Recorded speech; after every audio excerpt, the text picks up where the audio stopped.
that's kind of how I approach sexuality, is I wanted to have all of these wonderful experiences. We actually rejected the whole idea of gay identity as such. People are past. You see, cinema is good. See, wine is good, cinema is good. It's a two thing. I'm Penny Arcade. What you're about to see is the Lower East Side Biography Project. We created this program in order to preserve the secret history of New York, in order to stem the tide of cultural amnesia, and in order to introduce you to some amazing New Yorkers. This program features the writer Edgar Oliver reading from his book, The Man Who Loved Plants. We hope you enjoy the program. Good evening, ladies and gentlemen. Welcome to Barnes & Noble Astor Place. Tonight I have the distinct pleasure of introducing Edgar Oliver.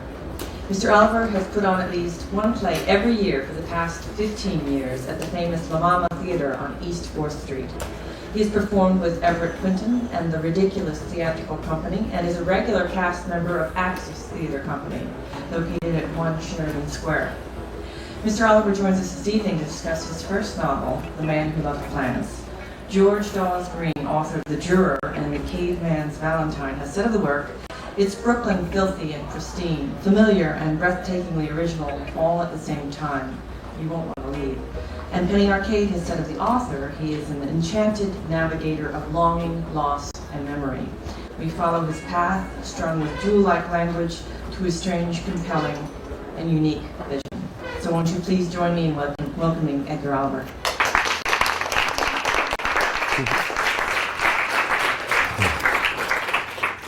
Thank you so much, and it's certainly quite an amazing experience to be here.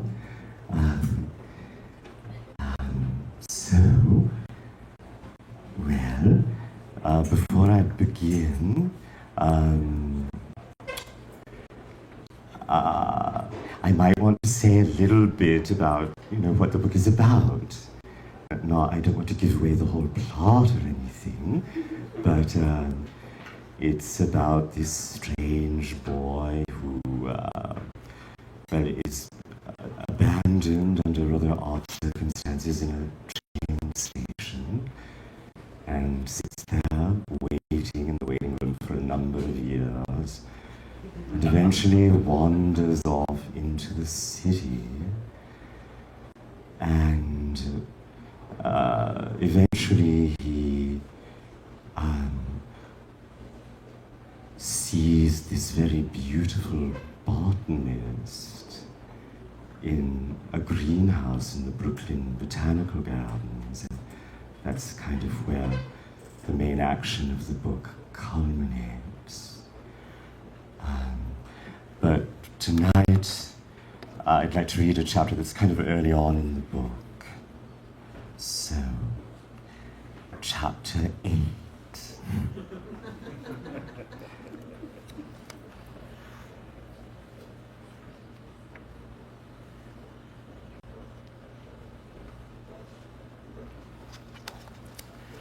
And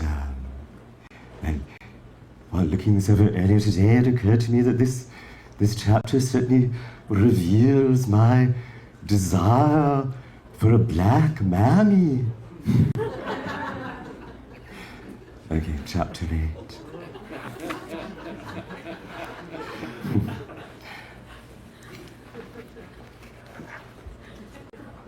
If sorrow could be eaten, he would have grown fat. Yet the mountainous black lady who sat sagging her door stoop, sagging the patient grey wood of the threshold into a curved cup her contented sitting, she was not sorrowful. He sat in the small park and watched her on the sly. The park was a triangle, more like an extension of this rotting row of backyards that had become confused with it through the utter dilapidation of their fences. The few sickly trees in the park, thinner than his ankles, cast no shadow. He sat in the shadow of the buildings. Grey dust from the park's clay hide rose up on fitful breezes and sought the slanting liquid plain that separated the collapsing shadow of the buildings from the light. Settling, the dust seemed to settle only on the pigeons, bearing some ancient grievance against them. Nearsighted, they mistook bits of tin and broken glass for food. Their entrails jangled as they waddled. Her yard was wet with the oozings from her kitchen window, as though the vast pots that steamed there salivated humid clouds of lust for mud pies. From time to time, the dust of the park was sucked up in funneled clouds and swallowed by her zone of mud. The whites of her eyes were more expressive than any form of human life he had ever seen. With a blue-yellow sheen like ivory teacups, they demarcated the meanderings of her gaze, slow perhaps, but quick and unexpected, couched within her massive stillness. How many years she had sat there, it would be hard to say. The buildings sagged around her, were absorbed into her queenly stature. Nothing could be more content than slowly to consume the world with one's each abstracted, musing, smelling more than thinking breath. At any moment, he expected her to rise onto her flattened feet and roll sideways off the wooden step into the oozings of her mud, letting out a bottomless roar of satisfaction as she wallowed in the wet earth. But she did not need to. She had a whole brood of children to do it for her. Out they raced from the kitchen. Blocked by her girth in the door, they were forced to climb onto her shoulders and slide down her breasts, tumbling off her lap into the mud. Randomly, she seized their heads as they scaled her, and with her huge hands pressed their heads against her, chafing and rocking them.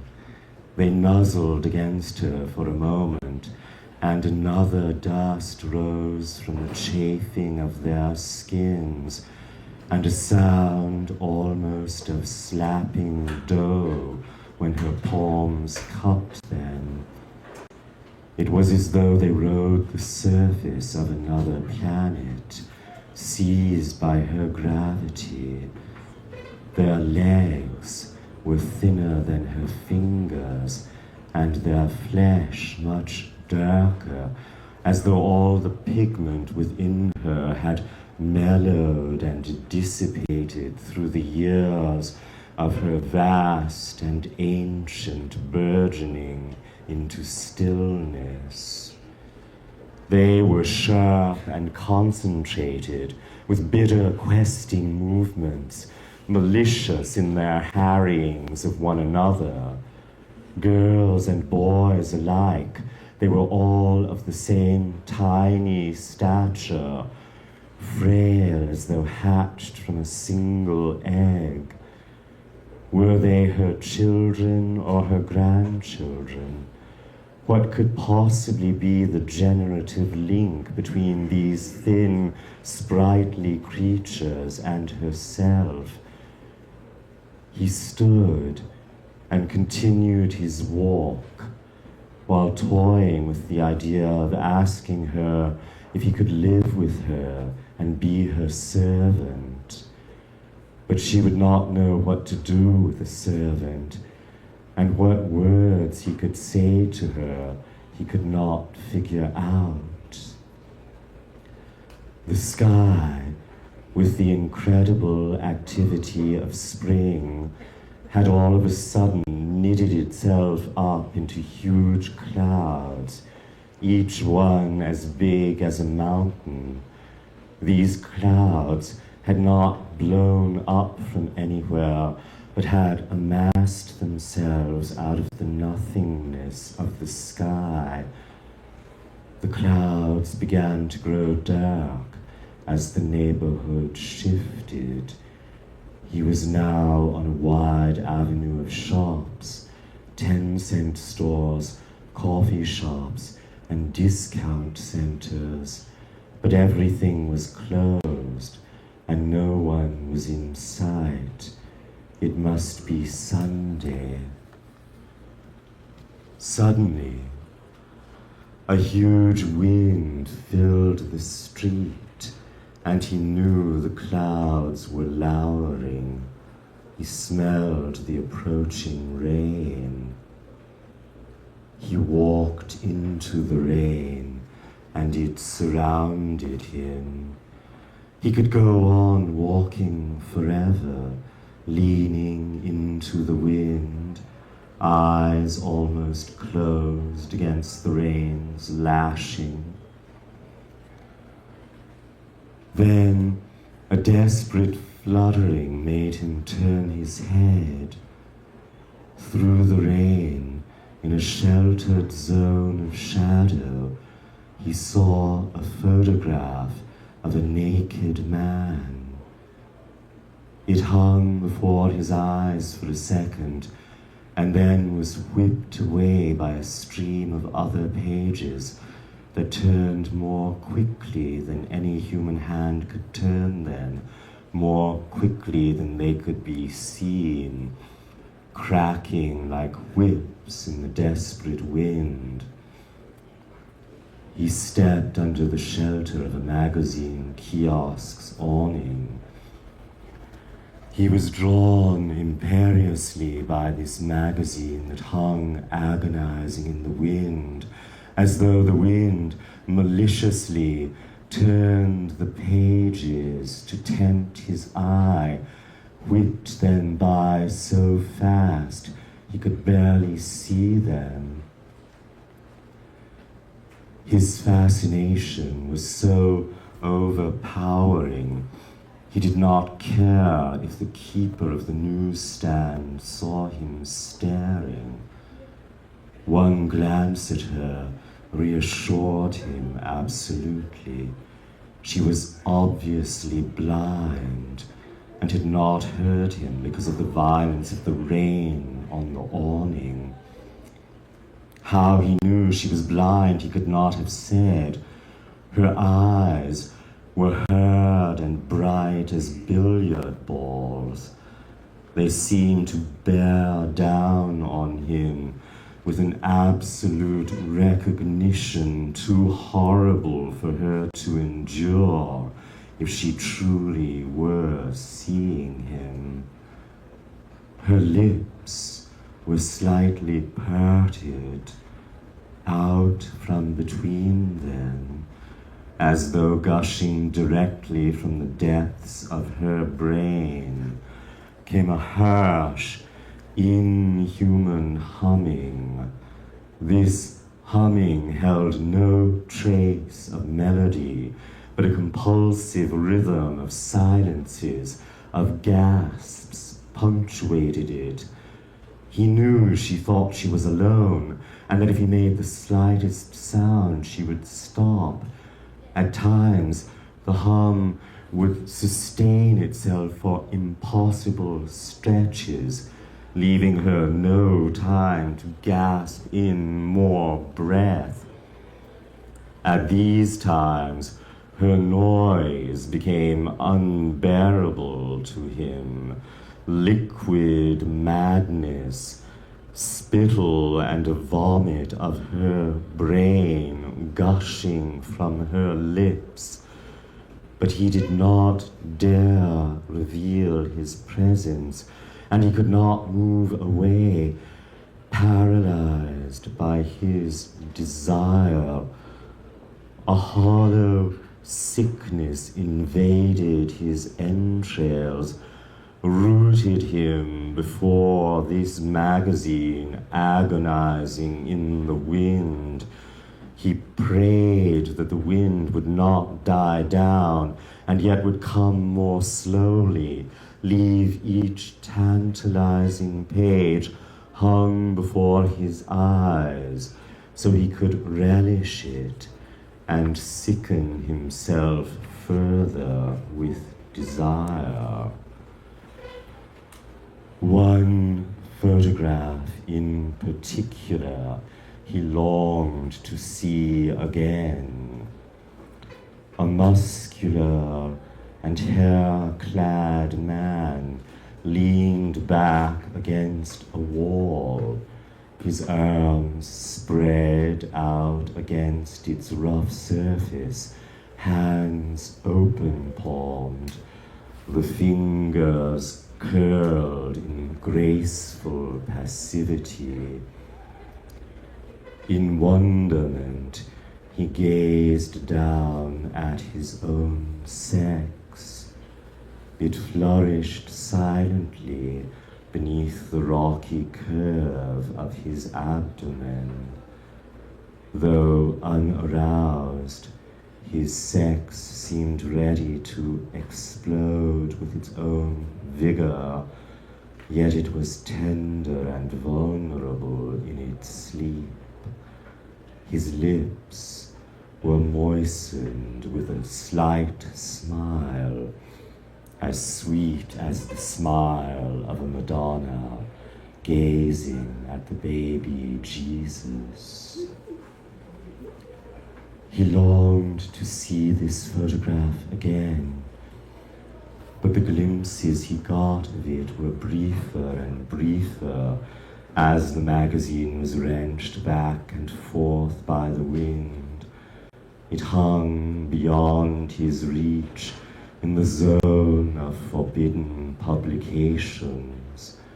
What separated it from him was less the money to buy it than the courage to pronounce its name. And what of she who sat beneath it, the blind one? She seemed to glory in the agony of these magazines she could never read or look at, as though the cracking and shuddering of their pages, almost like a scream that surrounded her, revealed to her their contents, and the humming, wordless scream that vomited from her head was the wind itself. Why was she sitting here in the rain, her kiosk open on a Sunday when there was no one to buy her candy or her publications? In the shadows, the chamber behind her seemed to stretch not back, but down, spiraling through the sidewalk toward a lightless hollow where, shrunken and alone, in her black chamber without limits, the whites of her eyes would glow with the heat of her relentless thinking. He turned away from her, back into the rain. He now held this photograph clasped within his mind more vividly than he could have ever seen it. The image moved within him, elaborating on itself, making stories. Sometimes he was the hand that touched, sometimes he was the sex, aroused by the compulsive force behind that foreign hand that moved and caressed. Always he was himself, hollowed with desire to contain these images. Sometimes the hand was slow and tender. At other times, its purpose was castration, and the blunt fingers clenched the scrotum mercilessly, while the sweet smile that moistened the curve of those musing lips was contorted by sudden agony.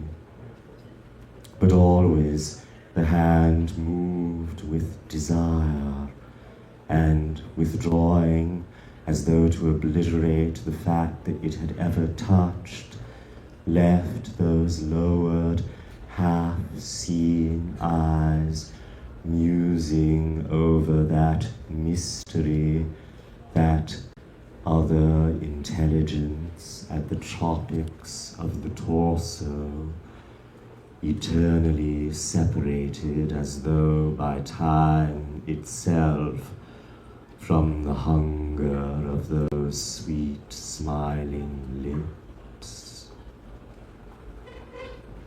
As the rain stopped, vast sheets of reflection solidified across the ground. The sky hung upside down in the wet streets, and the pigeons reappeared, wheeling in it. He approached the train station. In its hollow, it was as though it had not yet rained. The warriors waited. He went into the men's room, locked into the cubicle whose intimate darkness crouched beneath the high exposure of the marble vault. He lowered his trousers and for a moment saw his own sex suspended upside down in the waters of the toilet, like that other's sex suspended high above him, that one day he might reach with his lips. Sorrowfully and intently he took himself with his hands. That image played itself over and over in his mind and dissolved into other images, as yet only half imagined, half imaginable.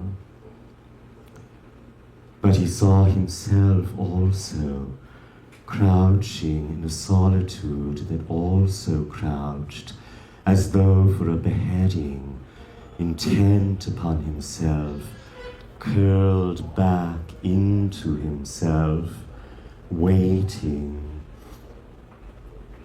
When the flux unleashed his desire to die on the floor, and he stooped to wipe it up, watching the white liquid mingle in the wad of tissue with the mud from his footprints, he thought in sorrow that perhaps for many years, perhaps forever, if forever meant never until it was too late, this would be the solitary ritual of his desire.